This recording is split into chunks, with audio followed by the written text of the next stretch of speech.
I don't know why Hell yours, yeah. yours never What? starts recording at the same moment. Am I not recording? Well, there's Oh, no red dot next to you. There it is. What do Ah, you yeah. do? How does that happen? I don't know. I feel like I press it but then you know what? I don't know. There's a delay, but you know. Maybe we can't both hit record at once because yours is We sh- always behind mine. We should not be doing any of this. We should not be pressing buttons. We're both idiots. We need to get someone to do the know, shit. but it's a whole thing. I know. It's We a got to whole make thing. more money, and then we can pay them. Speaking of which, I haven't gotten my share of the cake yet. With 7 days in, I make zero money. I really have to make more money.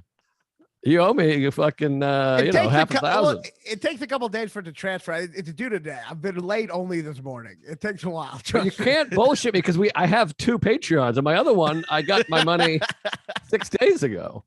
No, it does. I don't know. I agree for it to transfer on this day, and then a bunch of things have to happen, and then PayPal transfer to my thing. You'll get it. You'll get the money. Don't worry. I got it coming. I look out. There's just like a new couch getting walked up the stairs. I'm like, what? Well, it's funny because the Tuesdays with Stories Patreon, the money went to our producer, and then he sent me money, and then I would send Mark money. But now we have it where it's in Mark's account. So I'm like, I always had the money first and immediately right after sent it to Mark. And I see him today, and our Patreon's pretty hefty. It's like $8,500. And so today Mark just goes, I forgot. And he just he like palms me $300 in cash. He's like, that'll tide you over. I'm like, you owe me $8,200. You gave me $300. It's like when Loan Sharks gets mad at somebody. Like, I'll give you this for now. I got the rest later. Trust me. Yeah. I know. I'm like, 300. He has financial problems, he's struggling. Yeah, he doesn't know where to put all of his tons of money. Maybe he got robbed again. Who knows? You never know with him. the money's good. I'm good for it. All right, great. Yeah, I can use it. I'm spending all of my money on lifts because I don't want to be on the subway. I'm getting kids throwing dog shit at me. It's just wild out here. Yeah, you want to talk about that, or have you talked about it enough? Or well, I talked about it on the other pod. It's a bit, so I don't want to just, you know what I mean? Yeah. Just know people threw shit at Joe. Yeah, children. Children, like he was a monkey. Yeah, they were monkeys. You were both monkeys in a zoo, I guess. Yeah, I guess they throw monkeys at each other. I was like Kramer. Yeah, you were like Kramer. Yeah, really laughing it up. So yeah, but we had a good hang the other day. Pretty good hang. A little tension. Well, I learned a lot, and it's really been bothering me because I know we do a movie podcast, and now I've never watched a movie with you, so now I know.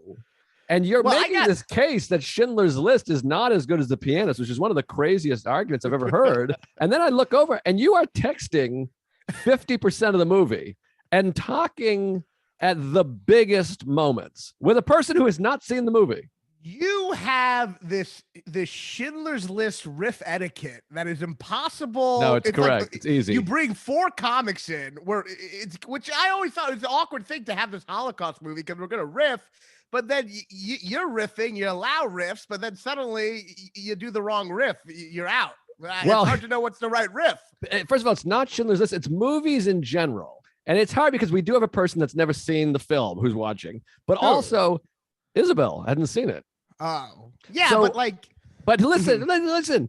Okay. You know the movie. It's a movie you know. It's one thing if you make a mistake and you go, oh, shit, I didn't realize that was a big moment. But literally, this is going to sound like I'm making this up. First of all, you also did the lines from the movie. Not a riff, not a joke. You're doing the panache presentation line before he says it. Like right before he says it, you're saying it out loud. I want to show people that I know the line. Just say I know the movie. You're fucking up the thing. So you do that. If I do it afterward. I did that once. Yeah, because I yelled at you. I was like, what the fuck are you doing? And you did, and it was early. It's like 10 minutes into the movie. Then there's moments where there's not dialogue. It's like there's naked Jews running around and we're making jokes about that because it's hilarious. But literally, sounds like I'm making this up. We're watching the movie. Literally the scene where Ben Kingsley, Ishtar Stern, is saying, the list is life. All around its margins are the gulf. I literally hear you say to Sarah, does it look like I've lost weight? Have I lost weight?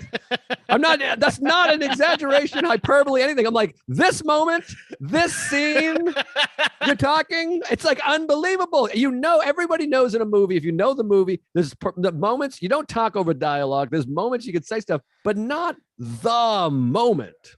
Right. I guess my issue is because another point you got mad at me. I'll address that in a second. But another point you got mad at me because I said something about, oh, is that the kid who goes into the shit? And you're like, you're ruining the ending, like as if I ruined a big moment. It's not an M. Night Shyamalan movie. The fact that the kid goes in the shit, but you acted like I was like spoiling the whole fucking movie. Like I'm. Well, now she knows. Okay, this kid's gonna hide in shit. I mean, that is a moving moment. That's a That's a big moment where the kid jumps into the bathroom. It's not a stunning less moving moment. If you're like, oh, I knew that was gonna happen. It's not less moving based on that. It's moving either way. It is because it plants a seed of like, oh, there's that thing. There's that thing I heard about. I think it's very difficult to be like, all right, we're 4 comics in here. We're going to watch Schindler's List, but we're going to riff. Let's 5 comics. Let's not. Oh yeah. Are you not counting yourself? Because I'm fine with that. Let's not act like I'm like you're all sitting there solemnly and I'm in just the back cracking jokes. Like I'm in my own Mystery Science Theater 3000 kind of situation. We're all cracking jokes. So it's a weird situation. Jokes, but like in moments though, but you know the movie well, and it's like at a punchline. There's like a moment, it's a setup, bang, punch. You think I ruined a punchline at one point, and I didn't remember that part, okay? Because it's a part that's like someone says something, I say something, and then you're like, you ruined the punchline, but the punchline was like 40 extra Jews walking in the room.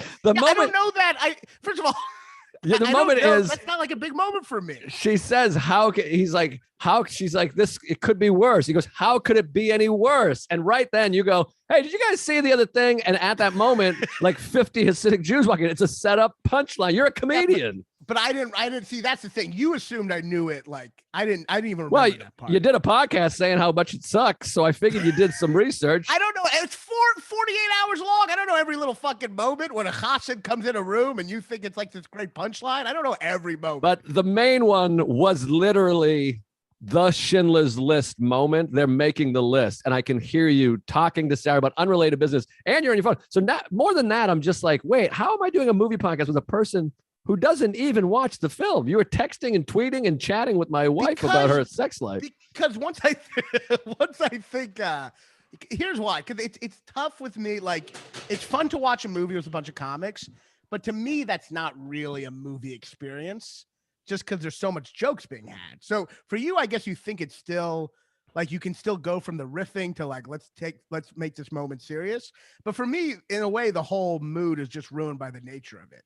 4 comics jerking off. So that's my thing. I didn't realize you still were wanting to. This is the miscommunication. I didn't realize you were still wanting to like absorb certain moments. Just because to me, the whole thing's a little. Well, we have a person who's never seen the film. And you want to get the big moment. To see it. This is not the way for her. Well, if you weren't there, it would have been fine. I was not the only one riffing. We were all making fucking jokes. But in moments with no dialogue, in between moments, moments where they're walking through. I'm saying your riff rules. Dialogue, yes. You don't talk over dialogue. You got to establish that, and I'm not the only one. How is that not common knowledge? I feel like you either don't talk or you do talk. That's my thing, But I feel like there was so much talking. It was like, you just give up, Just huge moments of dialogue. I mean, like the list is life. You just know that's not something you discuss. You don't go, okay, hey, when they make the list, yeah, let's be quiet on that moment. Let's not talk about. And not even you weren't even doing a line, a zinger. You were literally like, how do I look? How's my face look right now? You would have hated a zinger. You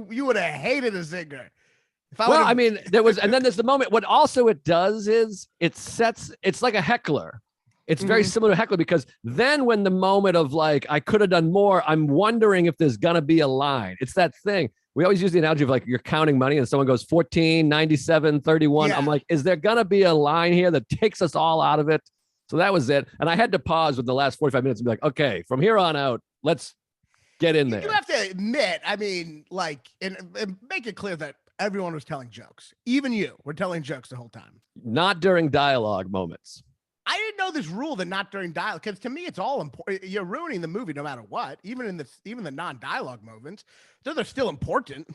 Well, I think to some degree, you're hanging out, you're having fun. So of course there's going to be some lines, some whatever. I guess And I was like, pause if we need to pause or anything. If you have a question or a real discussion. That was in the last like 40 No, minutes. I said that at the beginning. Like maybe you were out kicking somebody out or something. But I guess for me, and this is, whatever. This is our first fight, I think. Maybe. I don't know. I mean, I don't know what we're fighting. This is just obvious stuff. This is standard. But I think for me, and this is like an all or nothing thing, I think when you watch a movie, you kind of have to not talk. But if there's talking to the degree we all talking, to me, I think in my head, I'm like, well, the whole thing is just kind of, it's a different experience. We're not, you know what I mean? That's how I thought. I feel that way, but you're aware there's someone that hasn't seen the movie. And I do think home stretch, it's like you joke around and you have fun, but like all of a sudden someone's in a fight. You go, oh shit, let's fucking, not in a movie, but in like life. There's moments in life where you're like zingers right when the bullets hit the Jew's head. I mean, it was bad. I mean, it was blasphemous. Also, first hour, you're like, whatever. I'm talking back half, like coming down to it. This is the moment. Yeah. And you're like, blah, blah, blah, blah, blah, blah. I'm like, come on.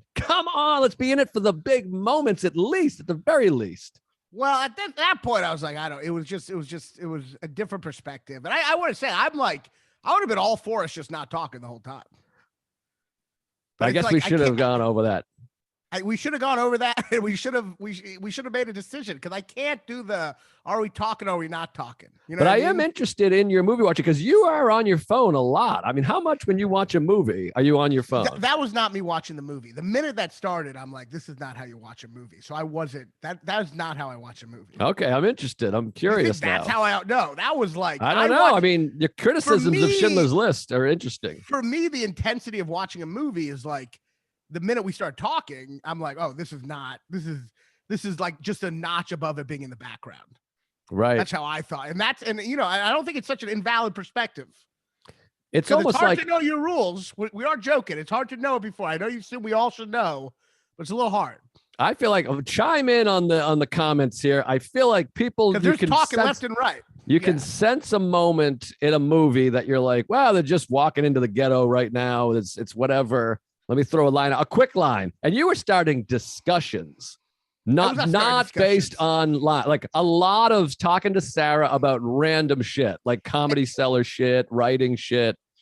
Well, there was also, I didn't think you'd hear it. You're kind of farther away. There was also, I could hear it.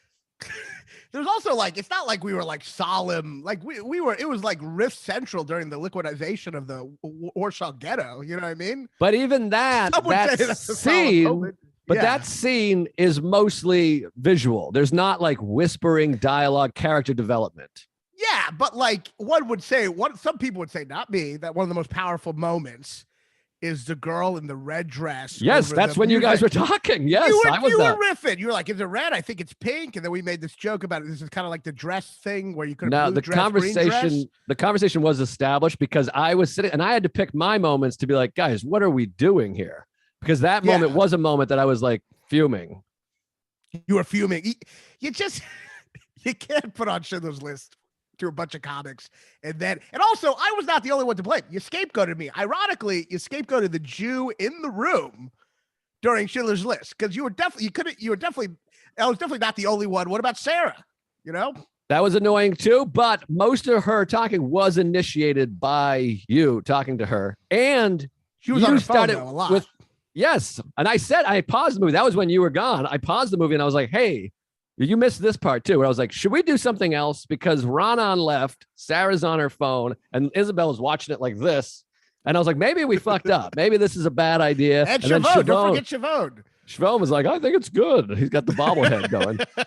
But you were doing early on the fucking panache. You're doing the lines of the movie, which is like the greatest sin. That's the greatest sin? Yes, telling a line right before it happens with someone who's never seen the movie. Oh, heads up. This is the, we need a bigger boat. Here we go. I would say the minute you're showing a movie to someone for the first time, and I get it. I get what you're wanting. I know what you want. I'm like that too. You wanted to live vicariously through someone who hasn't seen it and experience it from their perspective. I get that. But I would say showing it to her in this setting is kind of ruining it from the get-go. You know what I mean? It's just not the same experience, Yeah, well, I didn't realize it was going to be quite like that. 5 comics watching Schindler's List when we're all hanging out. Yes. Fun.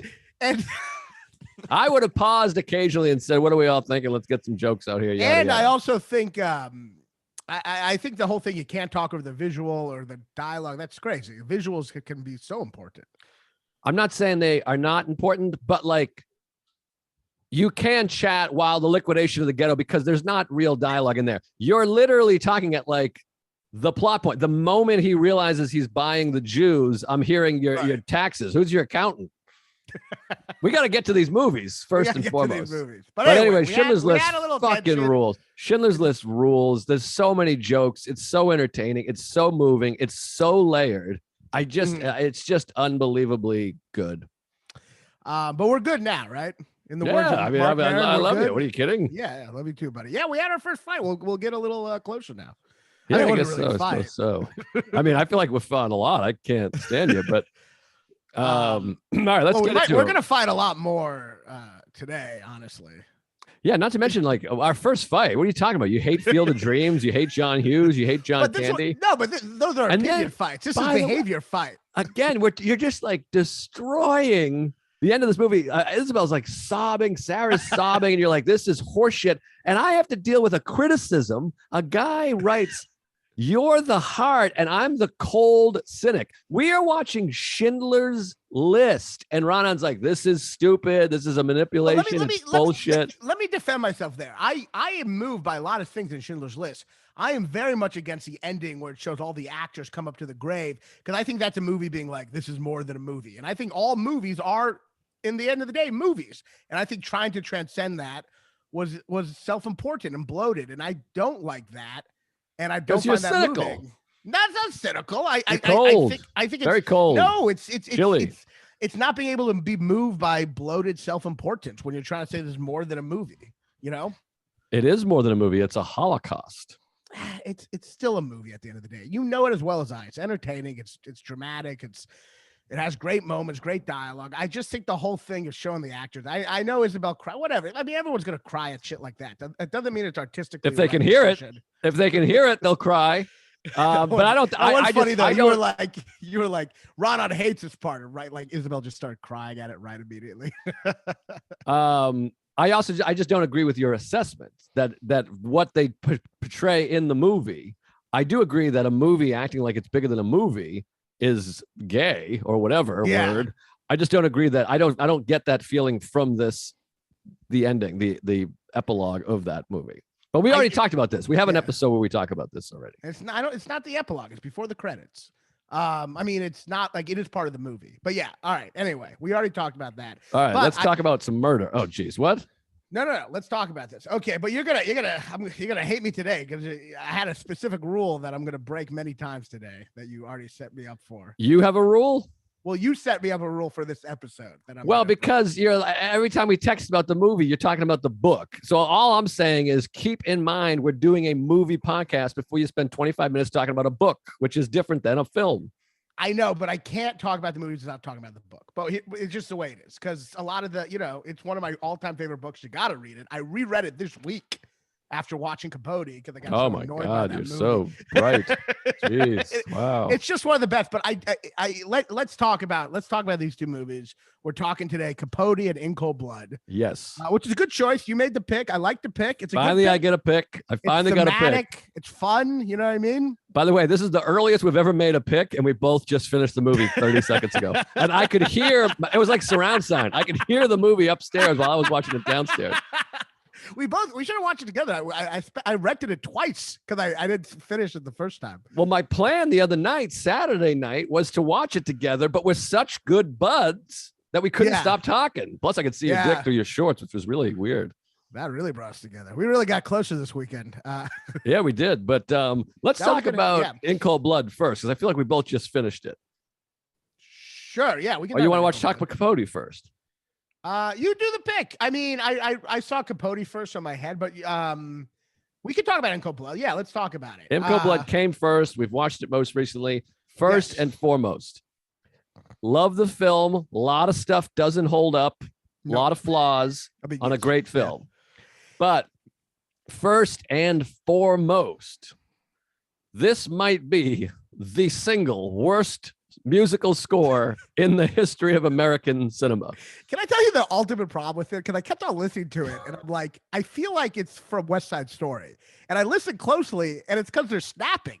Literally, if you listen, it's like it's like a West Side Story score, and Yes. I really think it it's such a detriment to the movie, like It's a bad. huge detriment. Like It's bad. It's jazzy and it's like cool kid. It's like it's a West Side Story score. It's Quincy Jones, and there's two things. I guess three if you count the snapping. There's like a weird bass that sounds like the strings are too loose, and then there's a horn that's like. It's got like a funk jazz. Funk and jazz have no place with murder because it's like cool. It's like chill. It's like a weird it just does not connect with murdering a family. Random murder of a family. Like you're doing the bong. Like it's just like you can't. It's just insane. I mean, we talked about this on the Patreon. Quincy Jones. I didn't even know he was like doing music back then. It's crazy, but like, yeah, this fucking. I guess he needed Michael Jackson or something. This fucking sucks. It's like the worst score ever. It would have been better if it was Beat It.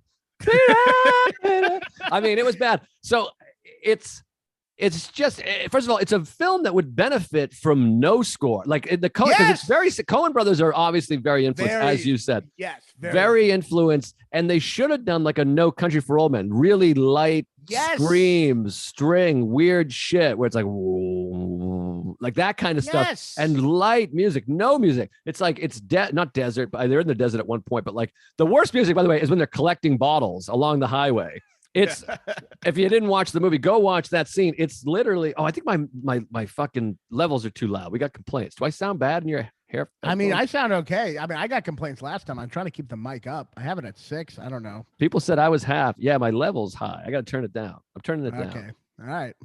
I don't know. I'm gay. But anyways, when they're collecting the bottles, it really is like it's like a kids show. It feels like Fat Albert or something like. And it sucks too because like it was right before some really good music in movies. You know what I mean? The 70s were coming up, and there would have been some good, but it's just like this. It's just weird, bad time, and it's Here's the thing about making movies, and it's just the problem. Like music does become dated. So always, I think as a director, if you're like, if we go no music, that will never be dated.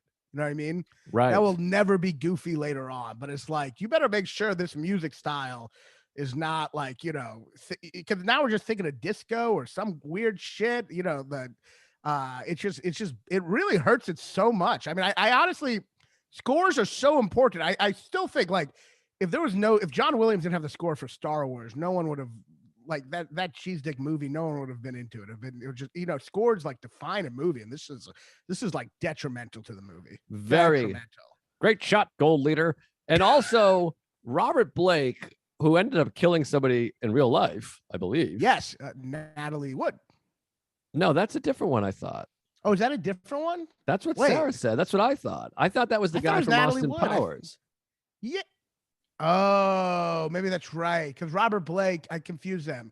Right, the guy from Austin Powers. I forget his name, but he's Robert. He's the one also Robert, though, I think. He's the one who killed. Because Robert Blake is in a David Lynch movie, Lost Highway. I confuse them too.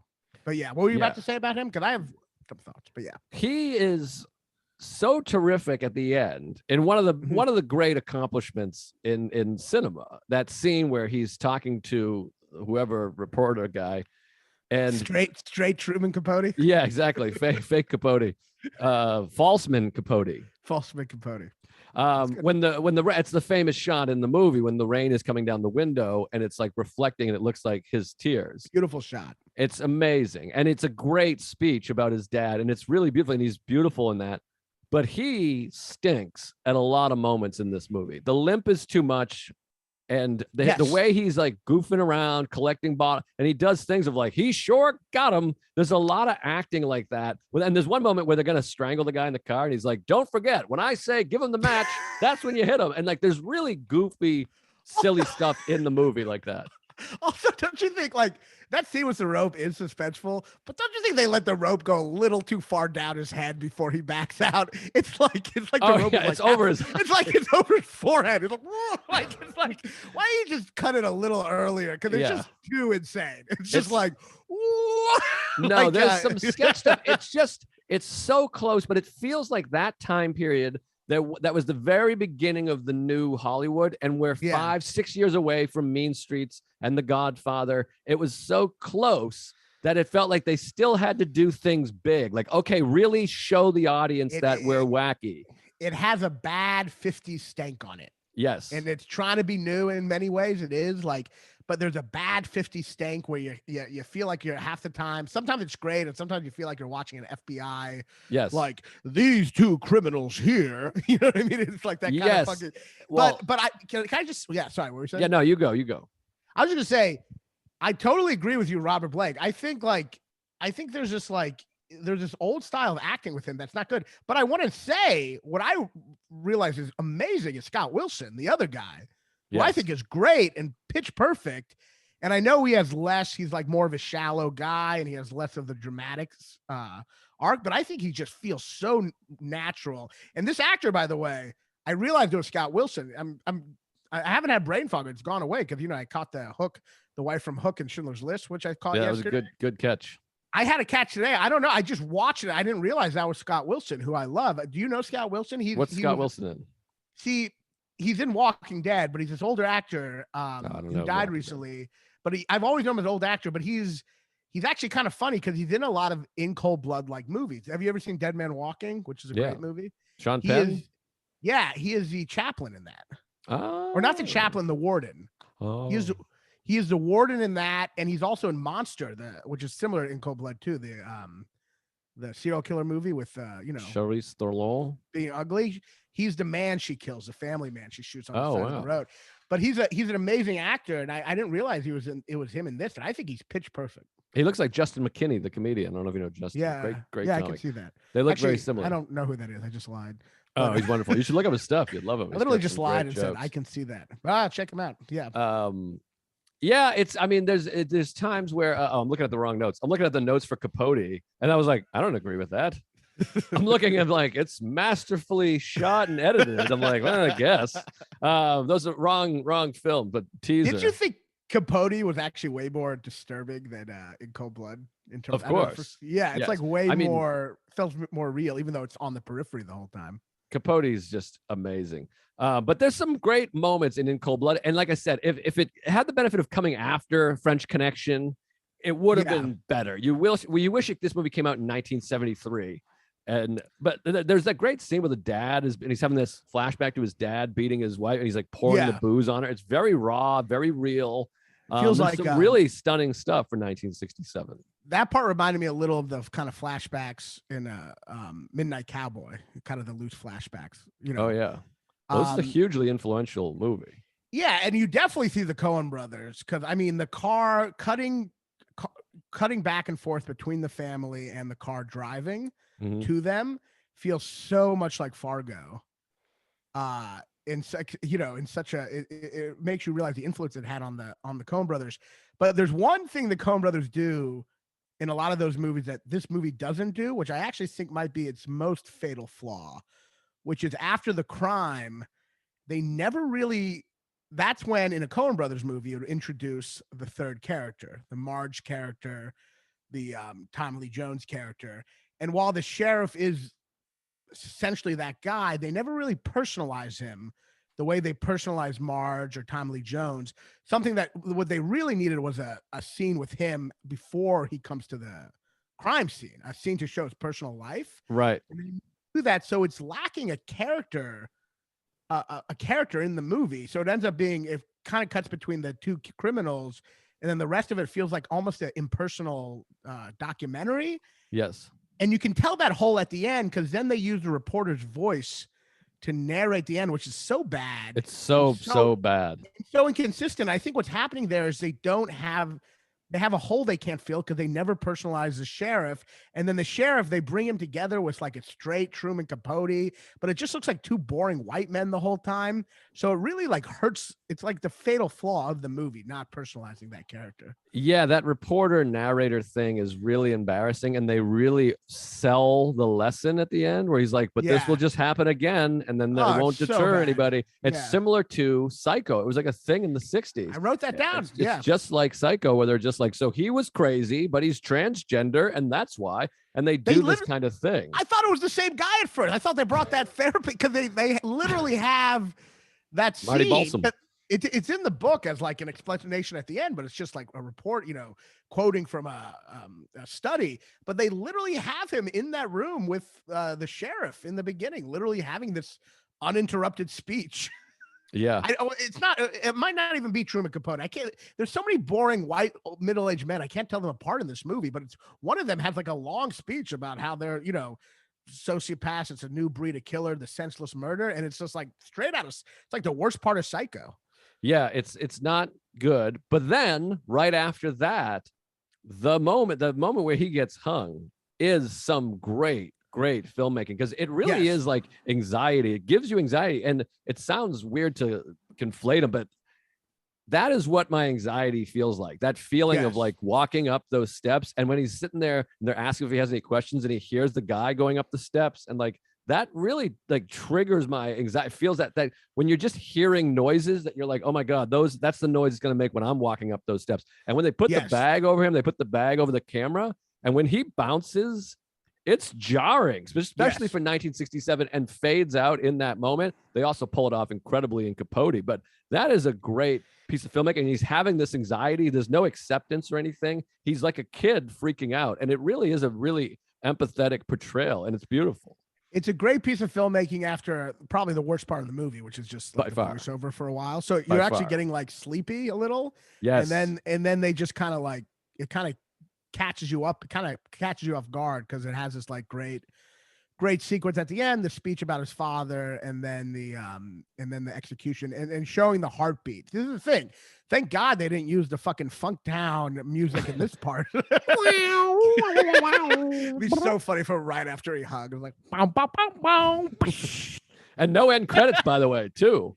It was a bold ending. Yeah, it was jarring, and the showing the heartbeat loudly, knowing that it's about to stop beating, is like a great.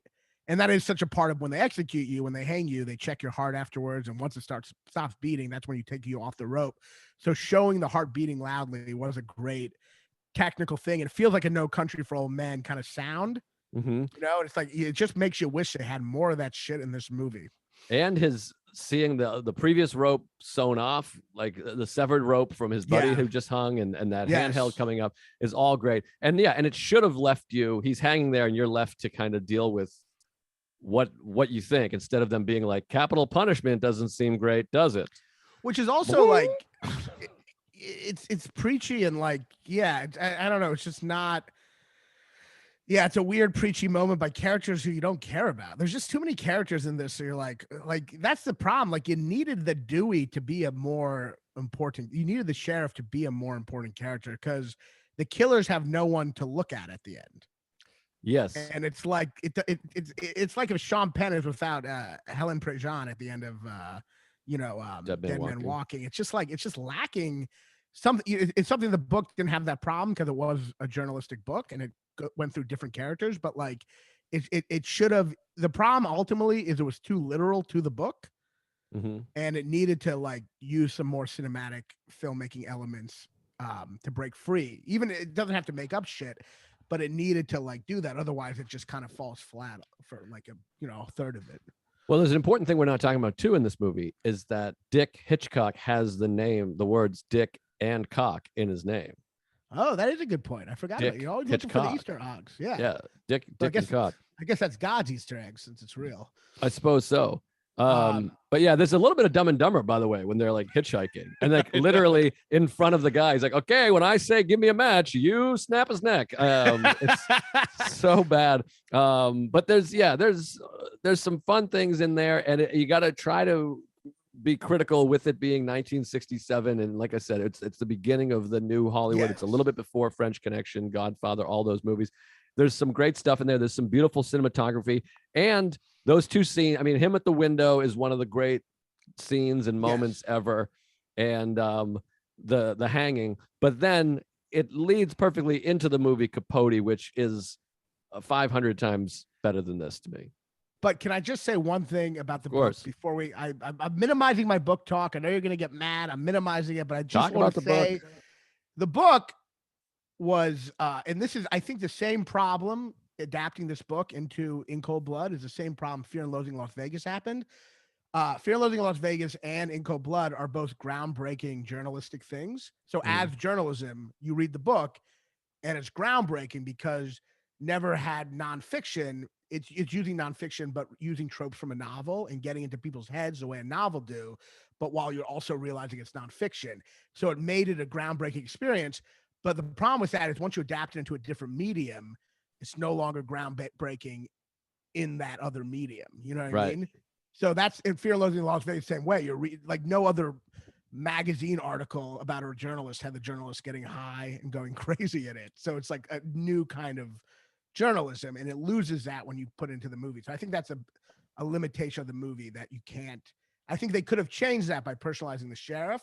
Absolutely. But that is a limitation where you lose the power of the book because the book does blend nonfiction with novelistic techniques, which is what makes it so powerful. Yeah, there's also, by the way, a plethora of fat on In Cold Blood. Like them collecting the bottles with a child is just really unnecessary. Yes, and let's talk about, but now we can talk about Capote. And this is, one of my issues with Capote is because I love the book so much. But let's talk about Capote. This is one of your favorite movies, you said, right? Well, it's interesting because I never think of it as one of my favorite movies, but I think of it as a movie I loved. And then I rewatched it the other night, and in the middle of it, I was like, I am just so pulled in here. It's so fucking mesmerizing. And I realized one of the things that is so moving and touching about it is it feels like we're watching a movie about Philip Seymour Hoffman. There's such parallels between, because obviously Capote is about this man, this struggling man with a lot of history and pain, and that he's holding in, and how this piece of art and his career really was detrimental to his life and fucked him up. And that's what you feel like when you're watching Philip Seymour Hoffman, knowing his fate.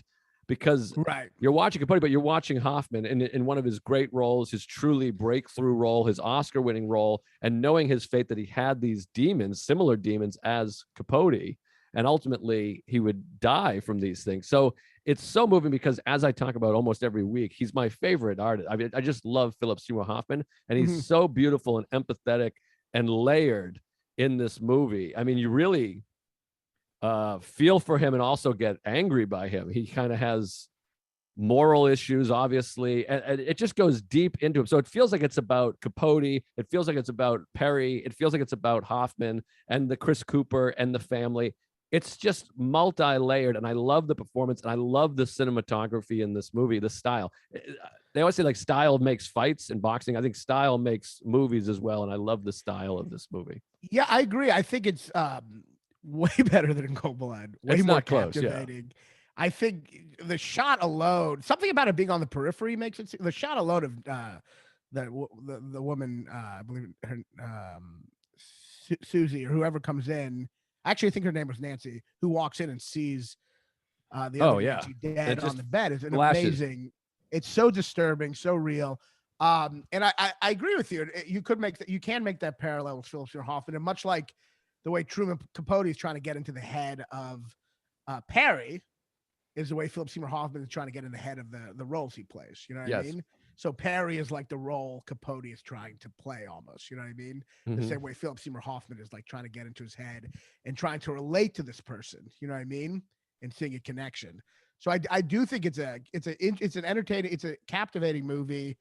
I do think, I don't know, you see him as really empathetic, and I think the performance is amazing, but I guess I did find it kind of like a hit piece on Capote, and kind of having the same like making the same like moral argument kind of over and over. And I thought maybe a little simplistic, just kind of only focusing on the calculatedness of him. Did you find that, or did you find it more complicated than that? Well, he was very calculating, obviously, and quite vicious at times, but I feel like he got broken down to that towards the end because he thought, it felt like early on he thought this is going to be great. He's empathetic in that he's trying to prove himself. He's insecure and obviously feels like an outsider everywhere he goes, and he's a fucking flamboyantly gay man in the 50s and 60s. So that, I mean, it's hard for him not to be empathetic in ways, in that the way he's being treated in life, of course. And then of course he gets sort of corrupted, but we all have that thing as artists that you're like, well,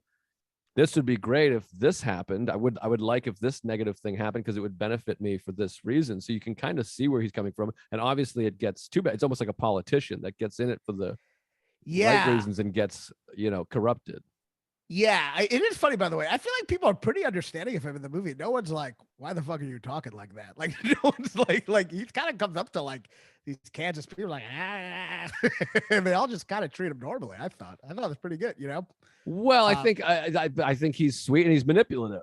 He's good at that. In some ways he's manipulative. In some ways, maybe he's just likable, but he's certainly manipulated. But the performance also, to me, what makes him empathetic is I can't help but see my favorite fucking actor who died tragically of a disease that I happen to possess myself. So it's really, I see that, touching. But I personally found the movie to like show him as almost like so manipulative that like not really showing it's kind of focusing purely on the manipulation to the sense where it was like a serious, like maybe that's just my perspective, but it sounded like a really serious hit piece. I mean, I know it seems like he, at the end, they suggest that like the guilt of it drunk himself to death.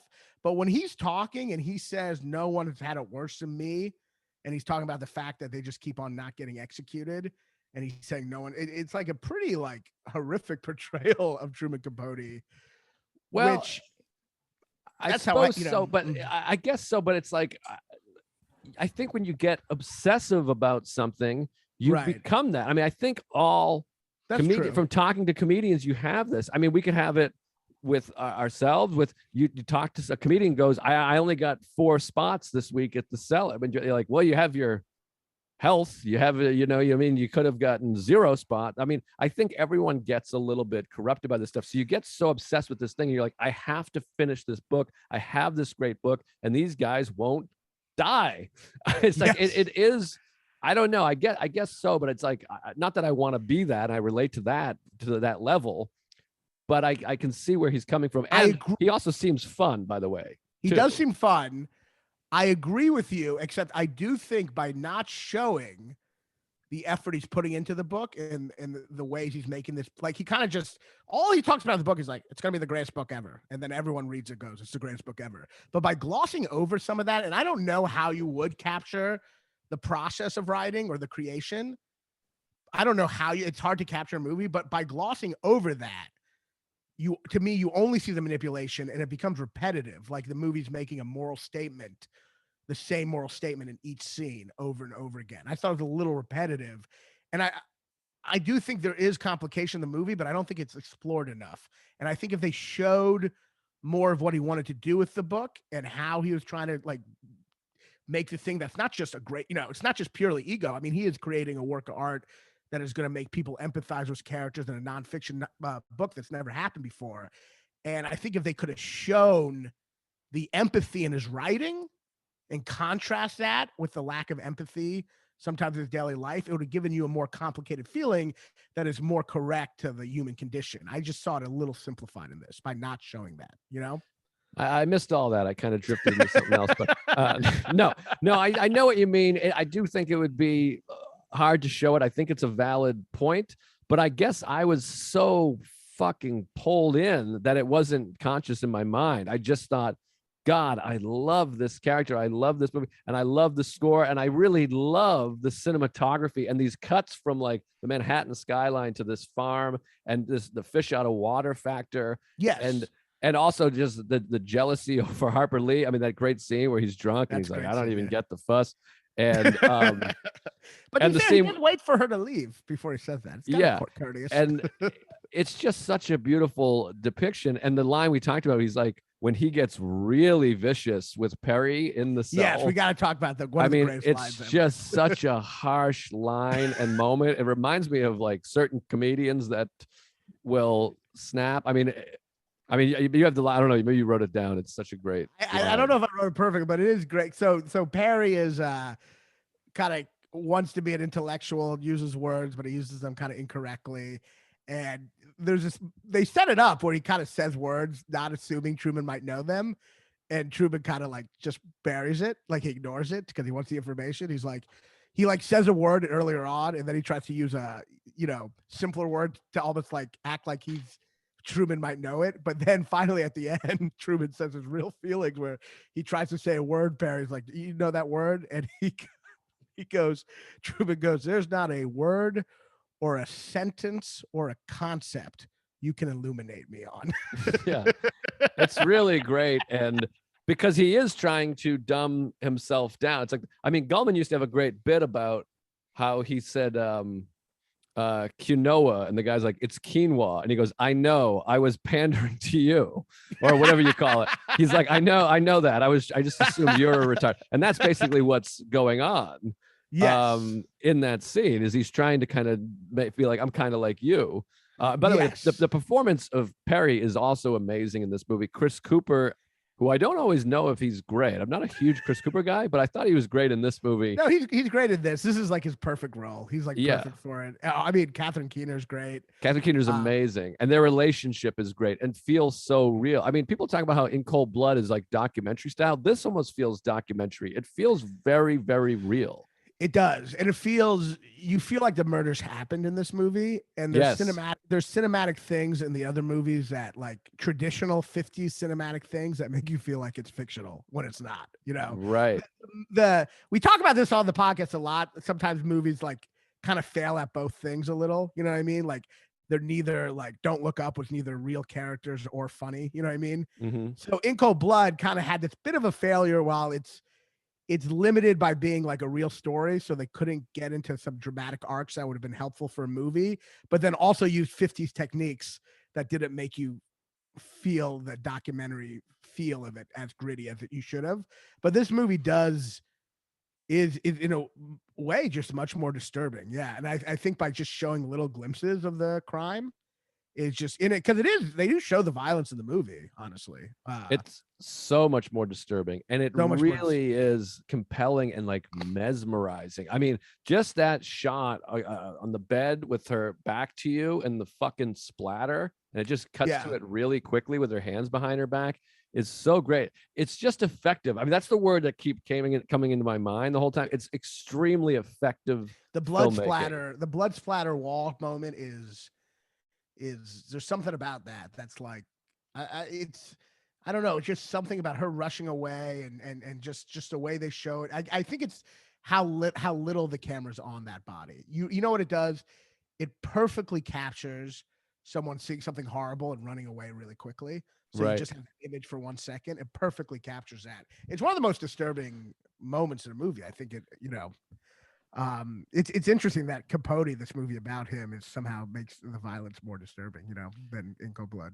Yeah, and then there's also the other beautiful line that's so memorable when he's really identifying with Perry, and it's like we were raised in the same house, and I went out the front door and he went out the back, which is such a beautiful, like a lyric, and it's just really fucking fantastic. I love the scene too where he's watching the other guy he knows on death row go into again. It sums up anxiety. I mean, that is the ultimate anxiety, and it sounds silly to like compare it like I did earlier, I guess, but it's like doing a late night getting hung. You feel like it's there, the time, it gets delayed, you have a stay of execution, as you know, you're like, we're changing the date, and then you're sitting there watching other people, and he watches the image that's so beautiful and powerful of him sitting in the jail cell, watching out the window, like peeking out like a child, and watching this fat asshole he knows walk into the place and then come out in a barrel is such great cinema. And that feeling of like, and he's nervous about shitting his pants. Am I going to mess my pants and all this stuff? And once again, unlike In Cold Blood, which also has that execution, you know, like it shows less, which makes it more disturbing. Like I feel like In Cold Blood shows that big fat guy, I forget his name now, a lot of shots of him getting executed, you know, or way more than this. This once again makes things disturbing by being on the periphery, you know, right? by not fully and how touching is the line? It makes me want to cry when he's like, "Are any of my family members here?" And they go, "No." Yeah. I mean, it's painful and beautiful. And then Capote has to have this fate now of sitting there and watching this that he can't unwatch. He's going to sit there and watch this guy who was his friend get hung, and of course it destroys him. Can I just say though, oh God, both the movie and both movies ignore an actual exchange in the end of In Cold Blood that is one of the most powerful things in In Cold Blood. I'm surprised they both ignore it. It's Perry's last words after or right before he says the thing, like his last words. He says to one of the guards, before he gets hanged, he's like, "I still am against the death penalty. I think I could have had some contribution to society." He says that. It's like the most heartbreaking line ever. He like stumbles over it. He's like, "I still feel like I could have had some contribution." It is like maybe they felt like it was too heartbreaking to hear. But on another quick subject, doesn't it make you like, even though what they did was truly awful, I mean, doesn't it make you hate the death penalty? I hate the death penalty anyways in general. I fucking hate anyone who, and like, it's just like, well, here goes all of our listenership. Well, the answer, everyone talks about this shit, and no one, and this is a minor digression, but there's a Dostoevsky book, it's The Idiot, and there's a part in it where he's talking about why death penalty is wrong, and he has the best fucking answer, which is that even when you're murdered, there's still a chance you could maybe escape, maybe get out, maybe you can run away, you know? You're kind of fighting to the last second a lot of times when a criminal's murdered you, you know? But when you're getting executed by the government, you're forced to face the certainty of your death. And that is a mind fuck that is cruel in a way. It's a cruelty that just should not be done by the government, you know? It's why late night should be illegal too. I agree. I actually do yell "dead man walking" every time I do late night. I really do. I'm like, I feel that way. Well, I mean, also with death penalty, it does not deter criminals. They get it wrong a whole bunch. It costs more money to keep someone on death row. Yes. There's no good. It's just purely barbaric. Yeah. And also it is insane for the state to decide that somebody's going to die. Now, I also feel like I always have to say, I don't care if they die. Like if you murder and rape a bunch of people, I'm not like, oh my God. If somebody went up and shot them, I would be like, oh geez, that's I wouldn't mourn them. It's not that you deserve. It's not like you don't deserve to die. Yeah. Or we care if you die or not. It's that it feels like you're adding violence. You're not making anything better. You're just making life worse. Like the family getting murdered is awful, but watching them get executed at the end isn't like this. Oh, now it's all balanced now. It isn't like the Lion King happy ending. It's just more disturbing. Yeah, and it doesn't. And there's plenty of studies on that too, that the families don't feel any great relief or anything. And also, there's this idea that like they're playing jump rope and skipping rocks out in the day. They're in prison. I mean, it's like Chris Rock. Yeah. Jail is fucked up. Like they're getting I mean, prison is a bummer, and you're preventing them from killing again in prison.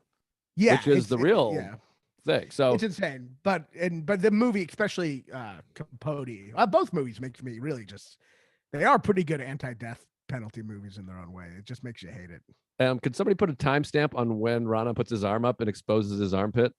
Wait, what is it? Oh God damn it! Just someone put the timestamp in the comments. Is that from being fat? Am I like ripping out of my clothes like the Hulk? No, that's muscles. Do that. That's muscles? Yeah. No, I think it's just bad clothing. What's that? Sears? What is that? That's Gap. Oh, Jesus. The Gap stinks. I'm wearing Gap too. But anyway, back to the movie. I think the movie has great stuff. It's infinitely better than In Cold Blood. But I do think reading the book In Cold Blood does give me a feeling, and I know you can't say it because you haven't read it, but like it is tough to watch this movie because I recognize how amazing the book is, and the book is so empathetic. When I watch the movie, it does kind of, by not showing much of the book, it does just show the pure manipulation side. And I think there's more to it than that. I'm not saying that's not a part of it, though. Right. It also, another thing, which we got to talk about, did a little research afterwards, because I was, it's a little like The Social Network, where a lot of things they made up to make him look worse. And I don't know. I used to think that was okay. A movie's a movie, like Ebert defending JFK, Yeah. But like, they made up the fact that Capote helped them with getting lawyers. He didn't. And so he had no control over not helping them at a certain point. That was never like part of it. Oh, interesting. So they make that up. So basically, it is true. I think there were times where he did want them to die so he could finish the book, Right. And I think he did say that, but he had no control over their fate. So it was like a thought. It was like, it was a thought without control, but in the movie, to make it more dramatic, they made up the lawyer thing that made it look like he could have done something to make it seem, but that just makes him much worse than he is, because it's taking a thought and turning it into an action, Interesting. Yeah, that is interesting. By the way, I relate to the alcoholism too, of just like a phone ringing and just being like, I just can't, I can't deal with it. And like, you have to, I mean, this is like really important. You're involved in their lives. They need you. And you're just like, I don't give a, I just can't, I can't bring myself to do it. I'm drinking. Right. But also the line at the end, it's so moving, but also almost hilarious when he talks about watching them get hung, and he says, it was a terrible experience. It's like almost like a comedy line. He's like, I watched two people get hung, and he's like, it was terrible. It was not as fun as I thought it was. Terrible experience that, of course, you can't unsee. And yeah, it's crazy. Also, by the way, talking about death penalty, hanging is particularly insane. I mean, like in our parents' lifetime, like Sarah's mother was like 15 years old. This woman that I see was like in her teenage years when they were hanging men, like the Wild West. It's fucking wild.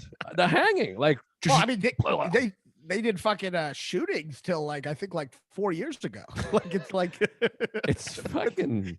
It is crazy. The whole death penalty thing is just bananas. It's like no other civilized country does it. Israel made an exception for Nazis, but whatever. No other country, civilized country, does that. It's just an insane thing. And the hundreds and hundreds and hundreds of false confessions and DNA. I know. It's like shit. Killing people when it's not like we have the most. We do not have a good enough court system to make uncorrectable decisions. No, it's fucked, and we have the best justice system, but it stinks. Isn't Dead Man Walking beautiful too, though? It reminded me how much I love that movie. You love that movie? I don't. I probably would love it. I loved it when I was a kid. I haven't watched it again. I mean, that's how I feel about Capote. I rewatched it. I was like, Jesus Christ, this movie's amazing. It's a movie that I just want to rewatch again immediately, because it's so the colors and it's just perfect. Yes, but I do think I do think they do make him out a little. I think they simplify it a little, make him out a little more. They lie to make him more calculated even, and at a certain point, it almost feels like they're making parallels between him and Perry, like they're almost two. It's kind of sociopaths, but from different, one's successful and one's on the bottom. Right. They relate to each other, and I think that's a simplification. But the performance itself is not a simplification. The performance itself is amazing, and he lost so much weight for that, which I always say it's funny, because usually actors gain a bunch of weight and then afterwards they go on a training program. Mm-hmm. After this movie, you went on a training program to gain the weight back, to become fat again. Interesting. Well, he's the best. It's not good when you say a joke and someone goes, interesting. Oh, I thought that was a real fact. No, I'm just trying to make a joke. Oh, geez. I don't think he deliberately tried to gain. He was. Oh, I thought it was another role. I didn't even get it. Oh no! I was like, oh, that's interesting. I thought he had another. He played a fat guy in the next movie. No, he just went back to being fat, because he's pretty thin in this. Yeah, I suppose so. He's he lost your size. In this movie? Yeah. You think I look as good as him? I guess. I don't know. I mean, the shirt could use some work. Hulk angry. You look like the fucking the Brooklyn Brawler, the wrestler from the 80s. Jesus fucking Christ. It's just brutal. It's also I shaved. I should never shave. It's terrible. No, Though when people tell you shouldn't shave, people always like it's a bad idea. I mean, they're just saying you're ugly, right? They're just saying cover. I mean, I get called ugly in one way or another, like 3-4 times a day. It's really absurd. It's terrible, and you do too. Every time I do a set. Yeah, I know you call you. I mean, outright. That's a joke. Yeah. I think you're handsome. I got a woman I want to set you up with. I think it might be into. I'm in a relationship, but oh, that's right. Anyway, yeah. I made it up anyways. I was just trying to seem like a sweet guy. Yeah, but anyway, so yeah, but anyway, I enjoyed watching one of these movies. In Cold Blood, I was really bored. But it's quite boring. It's a great movie. It's, you know what it is? It's like a stepping stone. It's like a half-hour special from a comedian on their way to greatness. Yes. There's a lot of great accomplishments. There's a lot of great stuff, but ultimately there's too much fat. The soundtrack or the score sucks ass, and a lot of the acting is like silly. But Scott Wilson, incredible, great actor. In Cold-Bloodable, he's a great actor. I love him. But this has been good. We're fucking 12 hours late on this, but it's like their execution. It keeps on getting appealed. But we hung out. We just kept on hanging out and having fun. Yeah, sorry that we're becoming better friends. Yeah, me too. All right, this is good. Do you want to plug something? Yeah, I mean, I'm going to Europe with Louis. So if you're in Tel Aviv or my country sound like I'm Jason Bourne. It sounds like a countries you go when you're spies. Israel, Ukraine, Romania, Portugal. I'm like in a Tom Clancy book. But yeah, if you want to see me in those places, I'll be opening for Louis. It's gonna be a great time, right? And also I'm going to have my new date for my special. I'll announce it here. The link isn't up yet, but first time I'm announcing it, April 11th. Yes. I'm going to be recording my special. It would have been 4 months ago, but a friend of mine had to record a special there the week before, and I got it got right off the cutoff. But other than that, I got that, and you can also see me at Hartford Funny Bone. Is that like unbearable, or is that okay? It's tough. Hartford Funny Bone. tough sledding. But it's a good place to run an hour before I tape, don't you think? Absolutely. We probably have some fans there. I mean, I'm from New England, so come on out. Get out there. March 18th and 20th, yeah. And then April 11th at the Cellar. I'll have a link this week for my for me taping the special. Yeah, and my special will be out around that time, so go ahead and subscribe to the YouTube. Leave some comments. Let the algorithm shit, share, tweet. By the way, we offended some people last time. We had 3 different people very upset.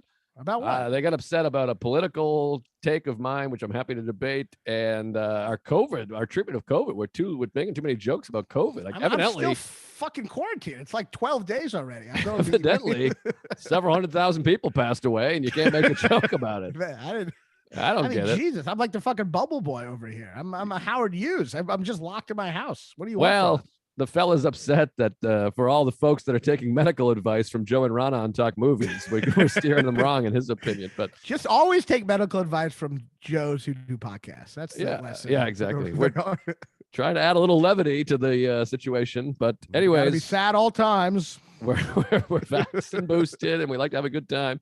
You would hate of our Schindler's List commentary, but Jesus. Check out comedianjoelist.com. I updated my site. There's links to all kinds of dates: Buffalo, Boston, Raleigh, San Francisco. I'm making up my Vancouver date in June. Whole bunch of shit. Key West. So check it out. Follow us. Subscribe. Help us out of the algorithm. Tell some friends. Cut. All right. Cut. We never said action. Whatever. Action. Oh well.